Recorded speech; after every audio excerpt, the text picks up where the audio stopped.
Everyone. I am Kamal Hubbard, and welcome to BlackUSA Crypto News, or BlackUSA Crypto News. That's what it is. So we're here. It's Friday. We made it through another week, and what can I say? I'd like to thank Donnie Glover, Tamara Brown, Nicole Orr, and Doug Blacksher for welcoming me into the BlackUSA News family. Thank you for featuring me on all of your programs and allowing me to speak about DeFi for the Diaspora, which is my book, which talks about decentralized finance, blockchain, and cryptocurrencies. That's what this show is also about. It's about all those things and helping provide the news that you need to help you understand these concepts a lot better. Earlier this morning, I was at the DeFi app conference where I was talking about stablecoins. And if you're not familiar with the concept of stablecoins, what we're seeing taking place over the last few weeks is, and really just generally in crypto, there's a lot of market volatility. The assets have a lot of volatility as well. And what stablecoins allow digital asset traders to do is to stave off and hedge that market volatility risk. So one of the risks that is prevalent and present in crypto is the market volatility risk, or just known as market risk. So familiarize yourself with what the risks are. You don't want to go out here not knowing what the risks are in what you're doing. Inform yourself.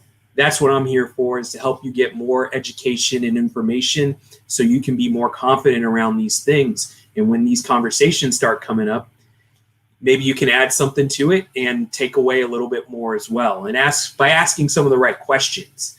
So getting back to stable coins, there are certain types of stable coins. In particular, the one that's probably most well known are the fiat or dollar-backed stable coins. So one stable coin is equal to $1. Another type of stable coin is a commodity-backed stable coin. So a commodity such as gold, meaning a stable coin that is pegged to the price of gold, typically an ounce of gold. Another type of stablecoin is called a crypto-backed stablecoin. So they're basically using a basket of different cryptocurrencies to create a stable crypto asset. That is a somewhat complex term of stablecoin, but it even gets further because there is another type of stable asset or stable coin called algorithmic stable coins. So the price of those stable coins are determined by an algorithm. Typically, these algorithms can be dependent upon market volume or market activity. So it's not just staying at $1 or the price of some other asset out there. It's really dependent upon how many people are interacting with the network. And really, these algorithms can really just come out of I'm not going to say nowhere, but they're really determined by the developer of those assets. So where is the future of all these stable coins, and where do we see the future of stable coins lying? Well, one thing in particular to keep in mind is that central banks are going to be creating their own digital currencies, central banked digital currencies, CBDCs. So if you hear that term, CBDCs, that's what those are, which the United States actually this week discussed rolling out, a governor of the Federal Reserve announced the rollout of a digital dollar. So they are already getting that framework set up to roll out a digital dollar. So that's where the future really lies. And You guys should check out a playback of the conference as well, because some of the other things the panelists were saying about stablecoins were very, very interesting.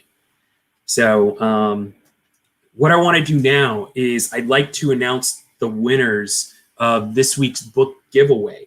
Earlier this week, I was on BlackUSA News Morning Show with Donnie Glover, and I allowed 2 people to reach out to me and get 2 free copies of my book. So the winners of the free book giveaway are Elaine Fordham and Sharon Attaway.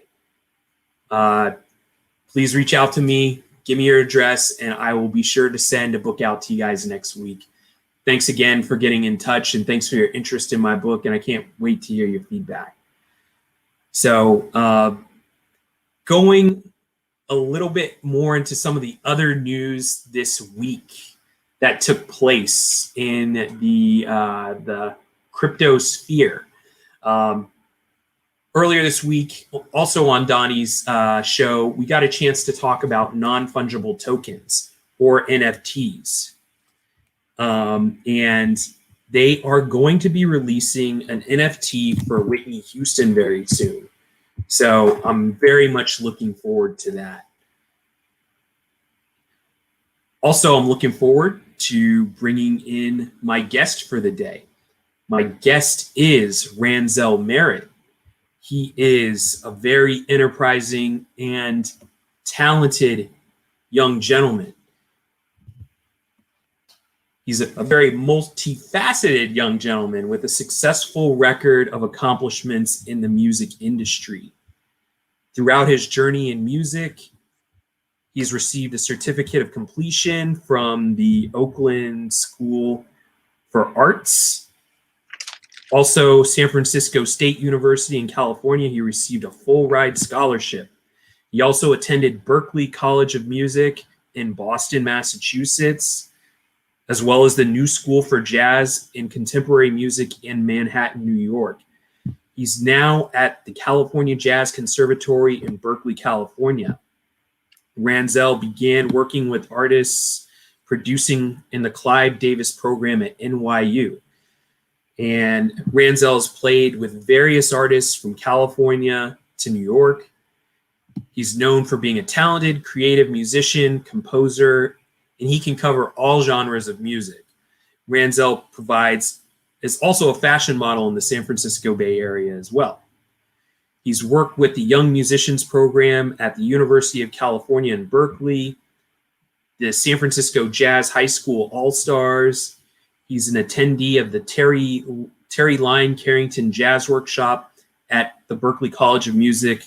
He was also a full ride in doing so. He's a saxophonist and has gained attention for his rich tone and improvisational skills, which I have had the great honor of witnessing. He's performed and studied with Kenny Garrett, Roy Hargrove, Benny Maupin, Frank Foster, Ndugu Chancellor, Stevie Wonder, Jamie Foxx, Dwayne Wiggins, Raphael Sadiq, Patrice Rushen, Solange, Los Rocas, and Kehlani. He was an original member of the group Pop Life that placed fourth in the America's Got Talent TV show back in 2001. Ranzel has toured with Grammy Award winners Solange Knowles, Macy Gray, and with David Murray's big band in January of 2013. The group went on to play in Washington, D.C. at the Howard Theater and performed 3 nights at the Iridium in Times Square in New York City. The shows were broadcast in New York or on NBC Live. Ranzel is now working on releasing his music to the world with his debut album, Pretty Boy from the Ghetto, and his latest release that's called Level Up. He also wants to change the world by doing great things with his nonprofit called Roses in Concrete, which is a community school, and is also working on a cybersecurity tech startup that we'll also talk about a little later. Ranzel, thanks for taking time out of your day to join me on my first show. I'm so honored to have you on as a guest. No, man, thanks for having me. I appreciate you, man. Thank you, Kamal. Can you hear me? Yes, I absolutely can hear you. I can see you too, man. Right. You know, obviously you're well versed. You're classically trained as a musician. I ran through your bio, but can you tell us a little bit more about yourself? Okay, so I'm from Oakland, California. Thanks again for having me on the show, Kamal. I appreciate it. It's such an honor. I'm from Oakland, California. I'm 28 years old. Born and raised. I started off playing the jazz saxophone in the 4th grade. I attended YMP and musicians program in 6th grade to about 11th grade, which is the #1 music program in the country during the time. It's held at Cal Berkeley. Not anymore. I think it's closed down now, unfortunately. But it was a great program that brought in lots of great, jazz masters and classical masters, from Patrice Rushen to Frank Foster to Ndugu Chancellor. So those are my mentors and people who taught me and wrote my letter of recommendations for Juilliard, New School, wherever I was applying to. So great experience doing that. Then, like you said, I attended SF Jazz High School All-Stars, which is also another great experience for getting into the music world and the music industry. And then I went to the New School for Jazz Contemporary Music in New York. And before that, let me not go too fast. Before that, I attended San Francisco State University, and I got a full ride. I got the John Handy Scholarship, which is the highest scholarship you can get for San Francisco State. I attended there for a semester, but it just wasn't challenged me enough. So I transferred to the New School in New York. I wanted to be more challenged. I wanted to be around the best players, best folks. And if you want to learn your craft and be around the best people in terms of any art field, that's the place to be, is New York. So I went there, awesome time, went on tour at Macy Gray, studied with Reggie Workman, who is John Coltrane's bass player. Worked at Clive Davis Studios at NYU. That was awesome, working with some artists who were accepted into that program. So that was a cool experience working at those studios. And then after that, I came back to California. I started a nonprofit called Coding Music that was held at Roses and Concrete Community School, as you mentioned, Head Royce throughout the Bay Area, Pear Tree School off in Mountain Village, a bunch of different schools. I've given back to about 120 students so far. I started Coding Music in 2017. We were licensed in 2018, the 501c3. And I've given information technology backgrounds to over 120 students from 4th grade to 12th grade so far. And it was a great experience, awesome experience. I'm still doing it. I'm doing a summer program this summer. And what we taught the kids was just basic syntax on Python and JavaScript. Because, in our community nowadays, the leading jobs are going to all be in tech. By 2030, as you were mentioning about blockchain and these new technologies emerging, we're going to have, a lot of displacement from jobs. And statistics, they're saying it's going to be like around 30 to 100 million jobs displaced. These are the stats they're giving us, right? So unfortunately, we want to make sure our Black and brown kids in our communities have a chance when this happens, because most kids who are in elementary right now are going to experience this job displacement when they get to high school or graduate high school. So we want to make sure they have an IT background or have some experience in their own coding or some type of engineering or computer science, because it's going to be really beneficial. You can make $75,000 to $120K a year without having to go to college if you have a certificate or computer science. So this is the new age we're living in, new time. Things are changing, and it's quite exciting time. Like you said, we have blockchain and AI coming, and so I found out about that during my nonprofit and studying and learning more about Python and JavaScript and neural networks, deep learning, and nodes that deal with blockchain, and then incorporating AI into blockchain. So I started a tech startup, like you said. It's called Emprise. Anyone can go to emprise.org, MPRICE.org, and you can read my white paper. You can download it. It's for free. And you can check out and learn more about my company and what it's about and what the software is about. So I created that, and I've put it on pause right now. I'm in school right now for product management. I just received my certificate for product management from Udemy, online course provider. So I'm slowly transitioning into the technology where we're now as a product manager. I find it beneficial in order to really grow a startup or be in the software development process of making a startup, is understanding product development and lean startup development, and learning these like agile and scrum development tools in order to make a product very viable, so we can get money behind it. I didn't really understand maybe 2 years ago about the product development process and all the things behind it, and having a sprint backlog, catalog, and all these different things, and coordinating with your designers and engineers. So right now I'm focused on just getting into an internship or an entry-level product management job right now. And that's me. Well, you know what? Before we go on, I definitely want to talk more on the technical side of things with you and ask you a few questions as it pertains to that.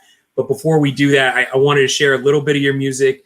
This is you performing in downtown Oakland, I believe. Okay, nice. Bring it up. Let's see here.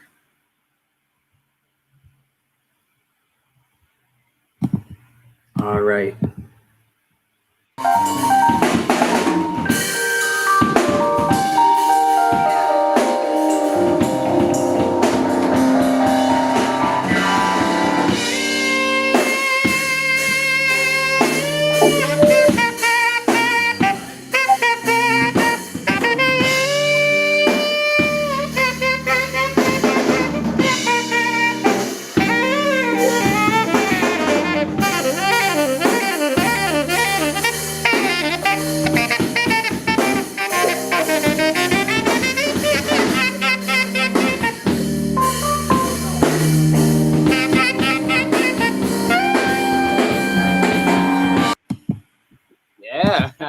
All right. Good. I mean, that's you on the sax, man, and obviously you have. I appreciate your. Yeah, you're a great vocalist as well. So, can you talk about your 2 albums and what made you move away from the saxophone and be an R&B vocalist? Okay, so I was always producing and seeing my father. He's a musician. I grew up in a music family, so I always saw music around me. I always saw my father making music. I was always around folks who are older than me who are making music, like attending YMP. For folks who know about Adrian Marcel in the Bay Area or Kaylani, folks like that, I was always around folks like that who were making music, creating. I was creating with them. So that inspired me, but I got to a point where artists weren't so serious, and I couldn't take artists serious because I would spend all this time making beats, recording, engineering, not getting paid, and these artists don't put any music out. They don't take the craft serious. And I went to school in New York, and we take our craft seriously. So I focused on myself. I was like, man, I can do this myself. It's not that hard. I practiced, write some songs, and I did it. I put out a great EP. I spent about $10,000 to $15,000 on marketing that of my own money. That album, that EP, electronic press kit, or yeah. So it was pretty cool. I really enjoyed it. I got it on the radio in Sacramento on 105.9 for a month. Spent a bunch of money promoting it on the radio out there. Paid for, advertisement in terms of streaming on Spotify, YouTube, and I booked a few little small venue shows, did that small meet and greets.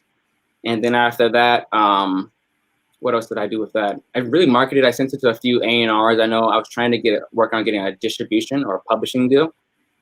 Mm-hmm. Because an artist deal is really not so good nowadays because they have so many different requirements, like the 360 requirements. And then you not owning your masters is one thing as well. A lot of folks don't own their masters and don't know about owning their IP, their intellectual property. So understanding about, your bylaws and, putting in shotgun clauses into any agreement or anything you get offered is definitely important. And I wish I would have known it a long time ago when I was signed to a few different indie labels, and they were taking advantage of me, unfortunately. But that's how you live and learn. So I went and did that, focused on my album, put it out. It did really great online, digitally. And then I dropped another one the following year. I dropped an actual album. So my first one was an EP.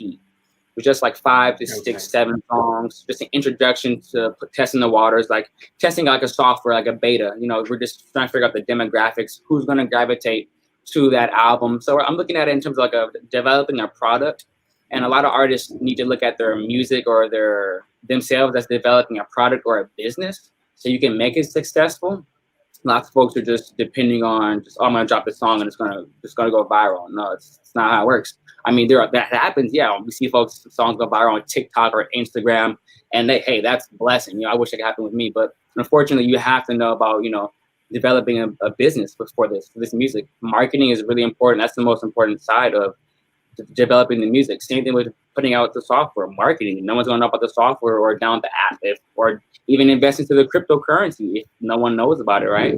So I had to learn that. Yeah, I had to learn it. I had to do that, and then COVID happened. So COVID really messed a lot of things up and put a lot of things on pause, unfortunately. And I'm still doing music this year, or maybe next year. I'm probably gonna be dropping a saxophone, more geared like saxophone. Still doing R&B, sticking on the tracks on the hooks, but more geared to doing saxophone. It's gonna be really cool, more like an instrumental vocal album instead of more like a vocal instrumental album. So it's gonna be vice versa this time, just to explore and try out that field as well, because I know it can be a lot easier to book instrumentalists and get that going. But other than that, I'm focused on my tech career right now and getting into product development and product management and things like that. And I'll never stop doing music. I love it. I've been able to go to Panama. I've been able to tour at Macy Gray, like you said, Solange Knowles, play with Stevie Wonder at the Sheila E Club in downtown LA, run into Jamie Foxx. He ends up playing. We get to perform with him and Raphael Sadiq. So being signed to Dwayne Wiggins, who was part of Tony for 5 to 6 years, that's how I got to meet over the street.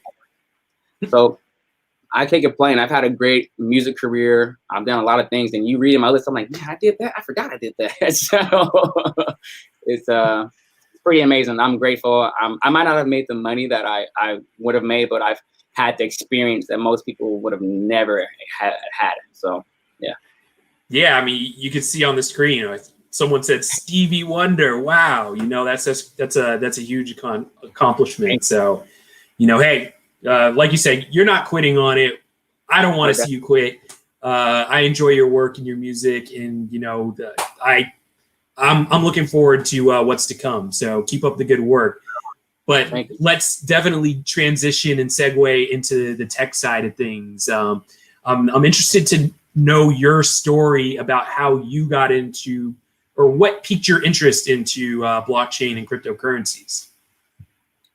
I've always had an infatuation with technology, and I've always been a fan of like Star Wars, Terminator, The Matrix, things like that growing up. I've always been into sci-fi, as you could say. And I always wondered, I was always infatuated with the stars and just technology period and like what's up there. And so I decided to put my effort and my mind to learning basic understandings and basic syntax of Python and JavaScript, and not necessarily knowing how to be a pro coder or intermediate coder, just knowing how to relay the terms and understand the terms as like basically as like a product manager. And that really was a big help for me. And I really learned that, wow, we're in a very interesting time. If the folks who are listening who don't know, we're in the 4th industrial revolution. This is also called the augmented age, or IoT, Internet of Things. And then maybe 10 years from now, IOU, Internet of Us, for chips and microchips inside of everything. But I've realized that this is the time we're living in. Why would I not want to study this and maybe try to get into this field? Because that's what's going to be the leading thing around the world. Technology is what runs everything, from our phone to our internet to our communication systems. So I really got into that, and really got into the idea of adding or learning artificial intelligence. I think it's so neat. Understanding that maybe we can create a machine that can have sentient thoughts and maybe a life in it, right?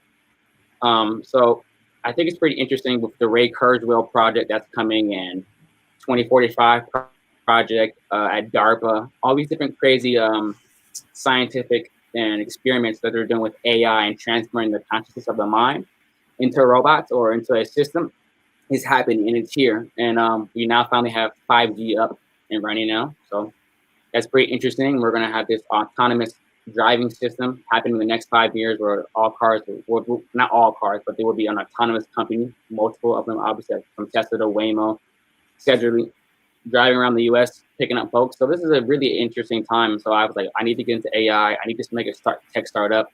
The cats you look at in the 90s, like, you know, you look at Jeff Bezos or Steve Jobs, they were the .com guy. So right now, this is the time for DAOs. So this is the new time for blockchain startups. And if you're not into the DAO, like right now, you're missing out. That's all I can say. You're missing out. So that's a a term, an industry term, but can you break down what a DAO stands for, what DAO stands for, and essentially what it is? So a DAO, the decentralized autonomous organization, these are going to be the new companies that are going to be emerging the next 10 to 15, 20 years. And they're going to be the leading companies. They're going to get rid of their Facebooks, all these, well, unless these centralized companies become decentralized companies, and I'm pretty sure they will, because they don't want to get kicked out of the water or the boat. So the new age is coming. Folks need to get ready. There's going to be companies that are going to be running themselves. You know, they're not going to really need a lot of employers because they're going to have AI behind it. We're going to reach general AI by 2030, everyone. So right now there's 3 different stages of artificial intelligence for those who don't understand artificial intelligence. There's narrow AI, there's general AI, and then there's super AI, which is the last AI, right? So narrow AI is what we're using now. People think narrow AI is not too advanced, but it actually really is. You know, you can look at from a standpoint of the Iraq war, where we're using narrow AI on drones to strike our enemies. So that seems like a pretty advanced system from a robot to be able to find the enemy and then attack it. That's narrow AI. And general AI is when the robot or the software system will have the same thought process as a human. We'll be on the same thought process or capability at the human level. And that's going to be pretty scary because the average human IQ is what, 98? So the computer is going to be 98 or to 140. It's going to be really smart. And then when that happens, theorists and scientists say, in the next 5 months to 5 years, that computer will go from general AI to super AI because it's now understanding like a human, and it has so much more capacity than our brains, and it can hold so much more, right? So it's a very interesting time. I want to get into AI, make a tech startup that can hopefully have a great impact and a positive impact on the world. It's called Emprise.org, or it's called Merit Enterprise Software and Applied Sciences. That's what the Emprise stands for. And it deals with adding blockchain, which is the #1 software right now, and then AI. Everyone's talking about AI and blockchain right now, cryptocurrencies and AI, right? That's the main thing everyone's talking about. And then obviously augmented reality and virtual reality. Those are the main three, scientific topics besides nanotechnology. Nanotechnology in the bio world is very popular as well. But the main things both people are focusing on is those 3 aspects of technology, and they're going to be the next big thing. So if you hop on it now, create a tech startup, or focus on building something, a MVP, a minimum viable product, you can get something going. And I think it's a great case. I think everyone should try to make a tech startup or make some type of business or startup, whether it's makeup. Just, I feel like the world is too controlled with people thinking they need to go to get a 9-to-5, right? And I feel like people can get a 9-to-5. I'm going to get a 9-to-5, but my long-term goal is to obviously be an entrepreneur and own my own business and not work for anyone. So I feel like it's a perfect time for everyone to hop on this wave of becoming a crypto investor or making a startup or whatever you're going to do. It's a great time to be an entrepreneur. Yeah, absolutely. And in my book, I actually talk about how all these things are converging. AI is converging with blockchain. The Internet of Things is converging with AR, VR, and how we're actually moving into a spatial web. So, and then you were saying or kind of piggybacking off what you were saying, we're going from a web being on our laptops and our computers to being all around us. And then at one point, it's going to actually be inside of us, right? So I don't want to get too far off there. Yeah, because, it gets off into science fiction to a certain extent. But in the next 10 years or 5 to 10 years, like you're talking about, this could be a reality, and we're facing real questions that we need to reconcile with technology. One of the questions I saw Donnie put up here is AI in music. I know I've been seeing some projects with AI in music. Can you talk to us a little bit about that? Yeah, they are now making computers and robots develop and produce music, and it's quite interesting that these robots are now painting, they're creating beats on Ableton and different programs, and you can basically program AI to do anything you want. just have to get the data and build the neural networks, you know, and add some regression, and you're and you're good. So I think it's a quite scary time and an interesting time, because at the end of the day, I believe music should be created by humans. It's cool if you want a robot to create music for you, but it's not going to have the spiritual, the essence, and you're not going to feel the soul essence in your heart necessarily, because when you hear someone else sing or create something, whether it was created digitally, it's going to be felt different when an AI creates something digitally versus a human creates something digitally. So I don't think I would ever use AI to create music. I would have to use AI to create digital models for, like, you know, software or buildings or creating a better vaccine for a virus. But I don't think I would incorporate that type of technology with music. Some things I feel like art or some things in life should be left alone and should just be left to the beauty of mankind and us using that for ourselves.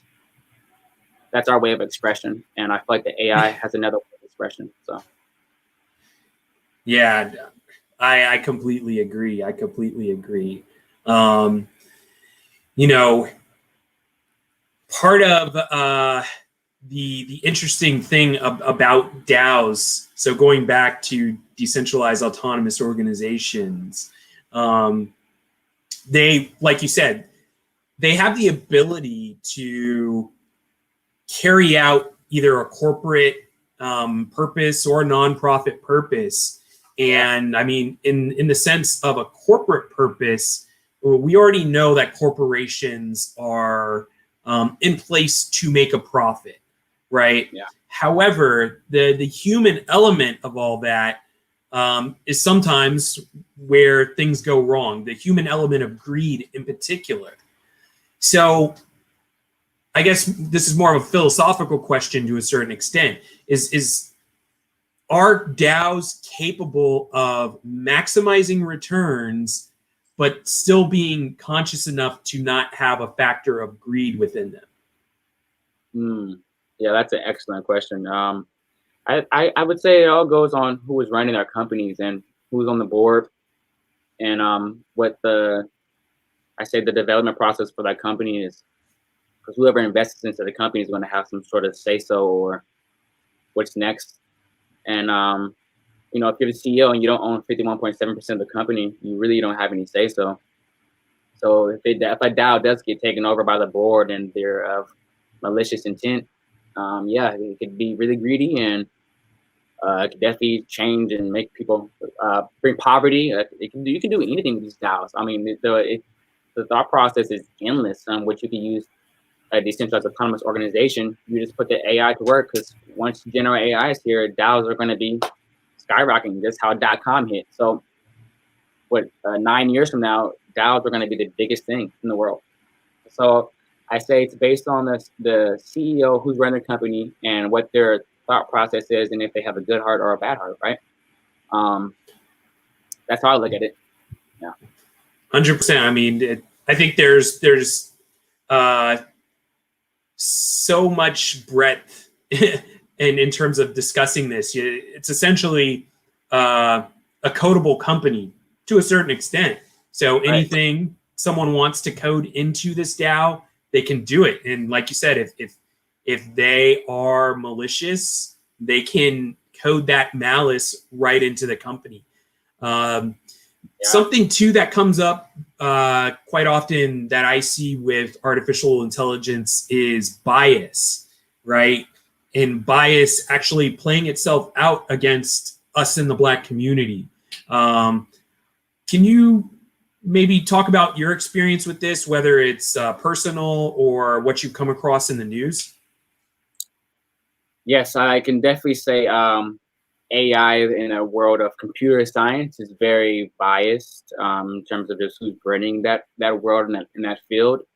I had to say that more people of Black and Brown probably need to come together and maybe build their own, you know, more startups and tech startups. That's why I was saying it's a great time to be an entrepreneur and build something that's going to be worth it. I mean, yeah, worth it.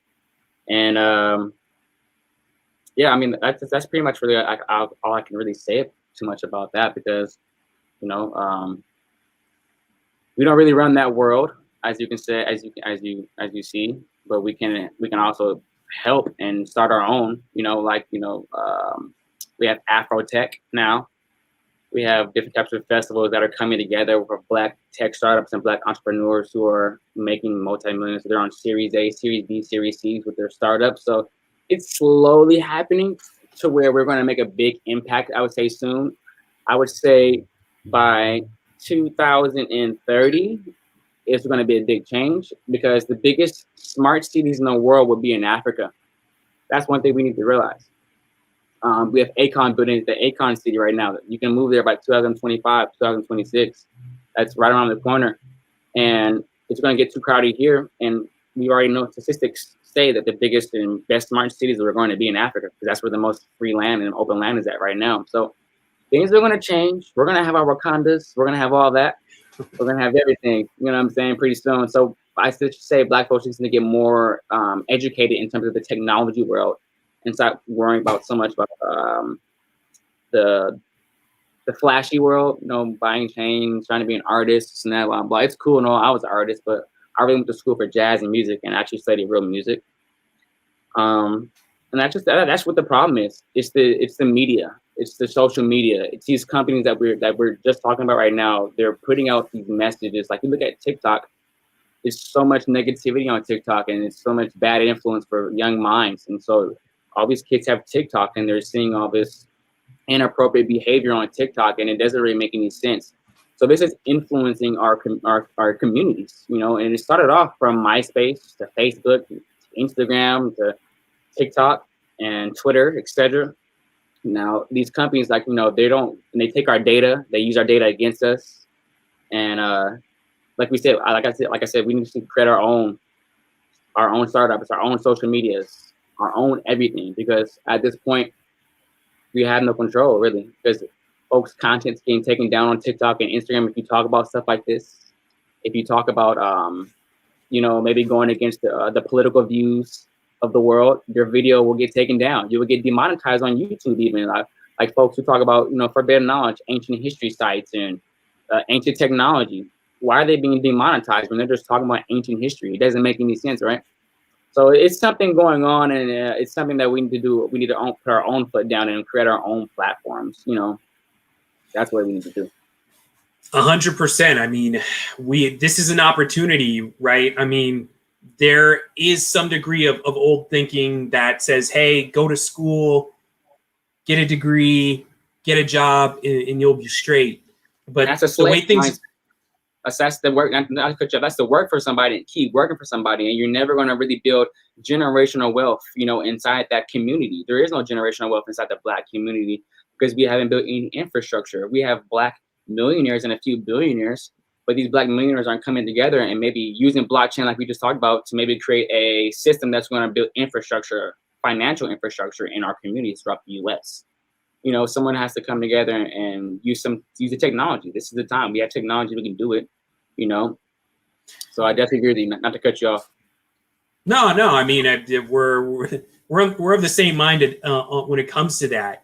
And I mean, we, just like you're saying, we need to move away from being consumers of this technology to once again being producers, creators, founders of new technology. And I mean, when we look at so much that has been given to this country from our community, whether it's culture, food, all these things that have been monetized and have not been leveraged, like you said, to build the proper infrastructure.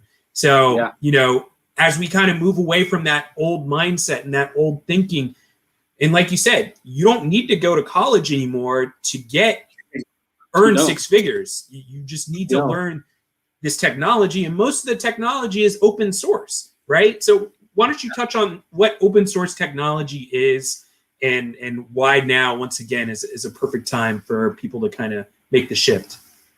Open source technology is available for anyone to go learn and have access to. Like GitHub is a great website where you can upload your white paper or examples of coding, and it's open source for people to go through the code, look through the code and learn it and copy it and learn it themselves without having to go to college or pay $200,000 to learn computer science.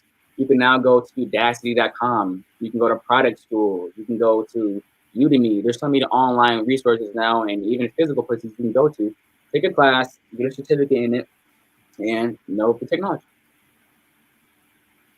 There you go. There you go. So, you know, I want to take things back to blockchain and crypto. You know, I was started off the show talking about stable coins, and you know, are you interested in any stable coins, or what's your general idea and thought about them? I would say I would invest in the top 10 coins, or no, I'll say top 1 to maybe 30. Because you can look at crypto.com and it's going to give you ranks for each coin, right? And you also want to look at the market value cap. And so obviously Bitcoin has the highest market value cap, I believe, right? And then Ethereum is second, and then et cetera, right? Then Dogecoin is what, I don't know, maybe 7 right now. And then you have Shiba Inu, that's what, ranked 26 or 31. You have all these different cool coins that you can invest into and check out. And I think it's really, I think it's a great time for everyone to hop on Dogecoin right now. That's what's going crazy right now. Get some Dogecoin, everyone, get some Shiba Inu. It's a great time. I got in on Dogecoin 3 years ago, and I own over 25,000 coins. So it's a great time to invest in that and grow and double your money. And that's what I would say for stable coins. Look at the coins that have the highest market value cap. And then you can also go to crypto.com or different websites and see which one's number 1, 2, 3, 4, 5. There's some coins that are ranked at 87, 90, but eventually they might get up to 40, 50. So just look out for different coins and see their yearly return and their yearly stats and invest. It's an important time to get on the stable coins and to make some important money, because folks who invest into Bitcoin, 8 years ago and 9 years ago, are now Bitcoin millionaires because they bought it when it was so low. So this is a perfect time for everyone to buy Dogecoin while it's at 30 cents, 33 cents.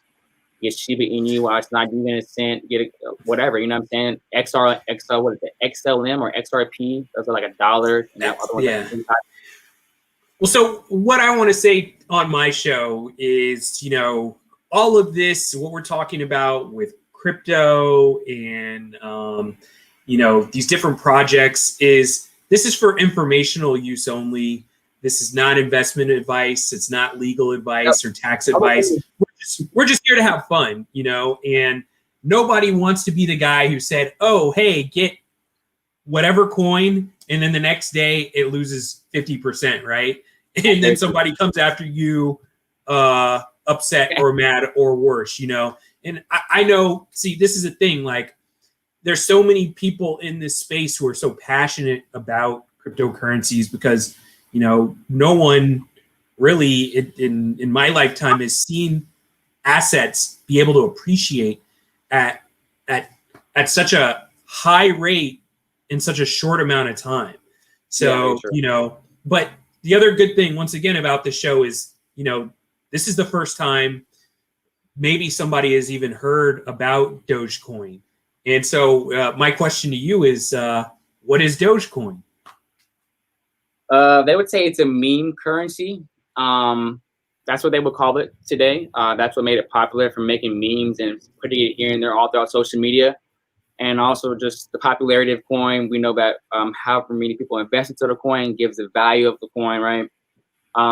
So that's what that Dogecoin is, guys. It's just a meme coin, and however many people invest into it gives it the value of that coin. So, you know, it's interesting because I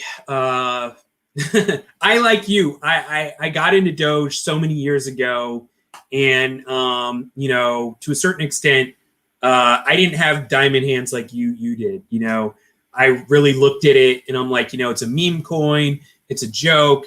Let me go into projects that, you know, have more of a value proposition.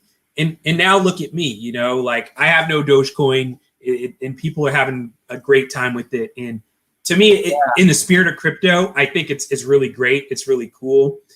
But I also had a conversation with an economist who said, you know, Dogecoin, in the way that it operates, its very low inflationary rate is something that should be looked at because it's better than a central bank currency in the fact that it has a fixed interest rate.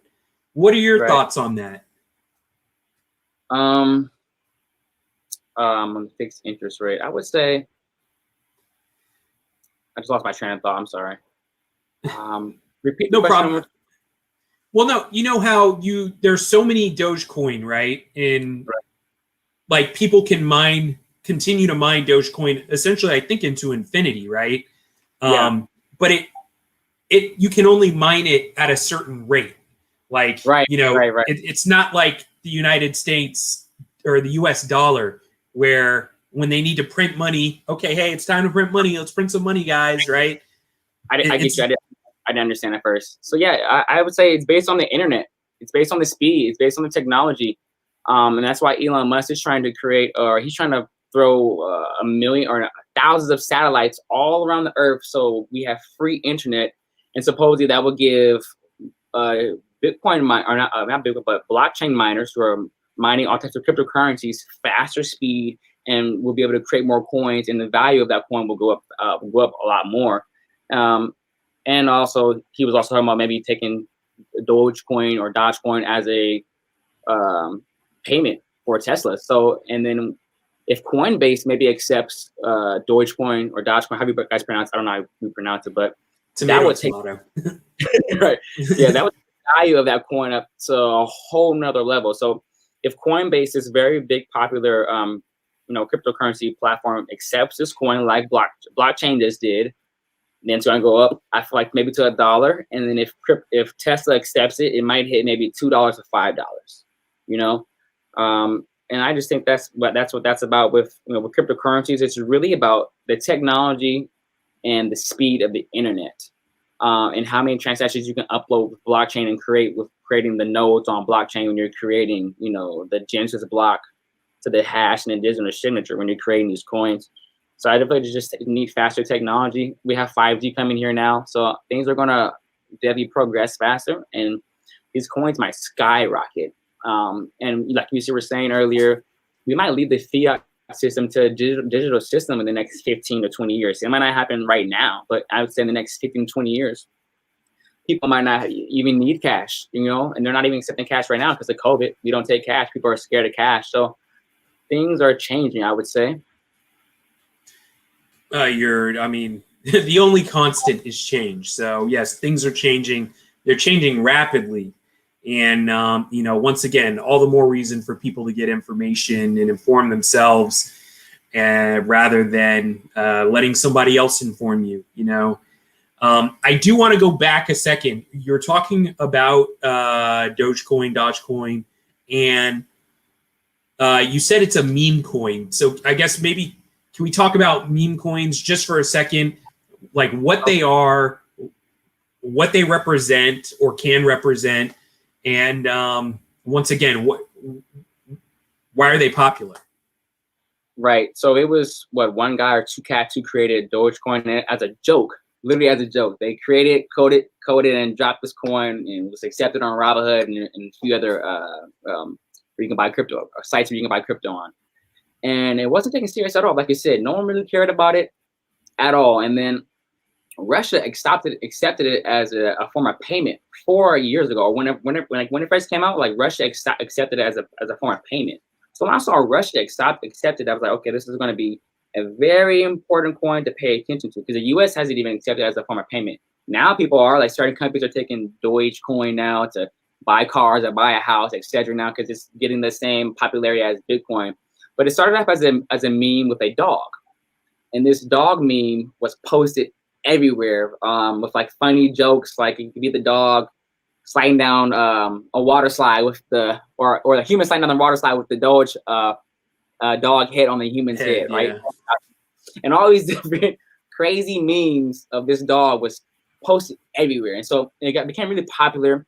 And then the market value of that coin was getting really high. So once people saw that, it was a really good coin to jump into and hop into. And like I said, once I saw that Russia accepted it as a coin for payment, why would I not want to invest in this coin? And that was 4 years ago, maybe, I believe.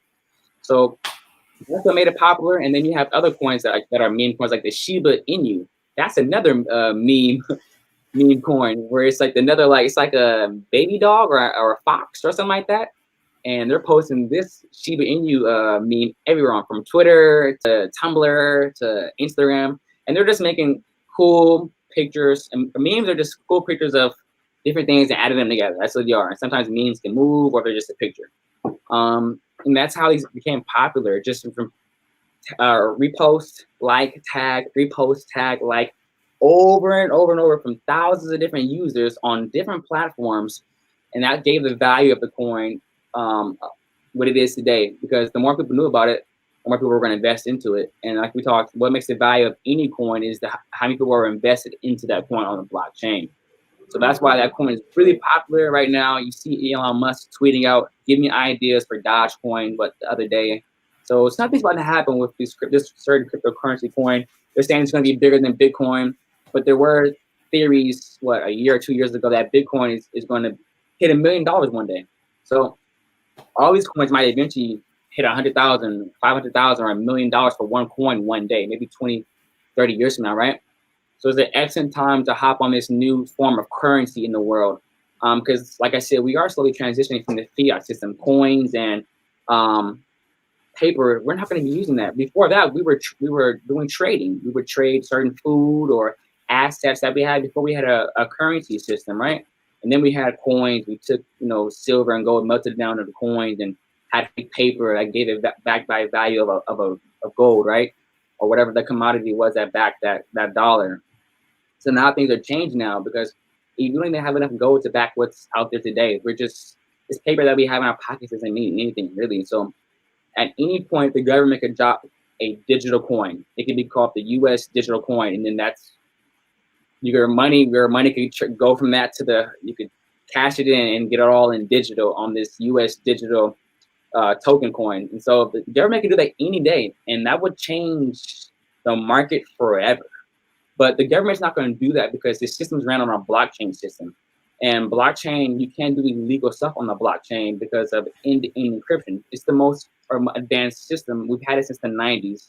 For those of folks who don't know what blockchain is, blockchain started off as a Web 1.0 in the 90s. We had blockchain back then, but we didn't have the speed and the technology to make decentralized applications today and to create and to obviously mine Bitcoin, right? Or different cryptocurrencies. So now, like Kamal was saying earlier, we're going to go to this different space of internet. It's going to be called Web 3.0, where right now we're in Web 2.0. So when Web 3.0 happens in the next 5 to 10 years, it's going to happen pretty soon, because 5G is already here. We're not going to have apps anymore on our phone. It's just going to be maybe one AI that you're going to just talk to, and it's going to bring that app up. And that's going to be the new internet. You're going to say, "Hey Siri," or "Hey Alexa," whatever AI. It's going to be probably like 3 or 4 artificial intelligence assistants that dominate the world. And whoever you subscribe to or go to, you're going to say to your phone, "Take me to Twitter." And it's going to go boom, right to Twitter. You're not going to click on an app anymore. And these phones are going to change. Apple's putting out the augmented AR glasses next year, where you won't need a phone. They already released the Apple Watch, where you can pay for that. You don't need a phone. You can just talk to it, and et cetera, et cetera. So things are changing. It's a great time to be alive. We're going to see lots of beautiful pros and cons of technology. Life extension is coming now. We now have these life extension beds now that these companies are creating that you can sit into that get rid of Alzheimer's and cure your cells. We have stem cell research. So it's just the time of technology, and it's a great important time to be alive. Eat well, work out, y'all. Experience this. Have a drink every now and then too. I mean, take a load off, but you're right. We should still take care of ourselves, even though this technology is going to be there to extend life and help us. But, we have a few minutes left here, and I would be remiss if I didn't bring up NFTs with you. So I wanted maybe you to give your definition of what a non-fungible token is, and then also express your interest level in NFTs as being there? Can you hear me? Oh, no worries. It's just acting a little slow. Internet. Can you hear me okay now? Hello? Yeah, we're back. It's back.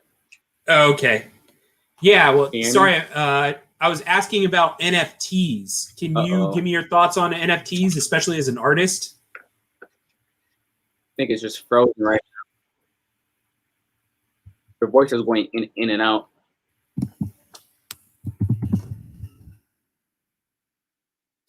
Okay, I lost Ranzel. Hopefully he comes back because I wanted to get his thoughts on non-fungible tokens, especially get his definition of what they are, as well as how he feels as an artist, and what he had plans to do with NFTs. So if we get him back, that'd be great.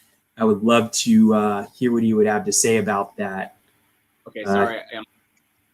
Hey, I don't know what's going on. It's tripping. Sorry, guys. no worries, no worries. It happens to the best of us. So you're back. Can you hear me okay?